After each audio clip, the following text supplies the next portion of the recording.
While his mother, the Queen Annabel, was alive, Dave, Duke of Rothesay, was said to have led a virtuous and honest life, or at least he was in some measure restrained by her influence. After her death, he began to race in all manner of insolence, visiting his lust on virgins, marathons, and nuns alike.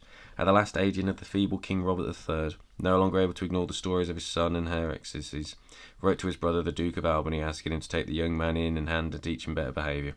Albany, who saw Rothesay as a rival to already extensive power, was delighted to oblige, and had him apprehended on the road between St Andrews and Dundee by men had personal familiar grudges against him. They blindfolded Rothesay and mounted him backwards on a mule, and thus he was taken to Albany Castle at Falklands.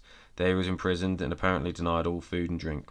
A woman, some say he was moved to the prison circumstances that she managed to pass some scraps of meat to him through the bars of his cell, but this was discovered, she was put to death. Another woman gave him milk from a breast, although a long reed, and she too was killed when mercy intervened.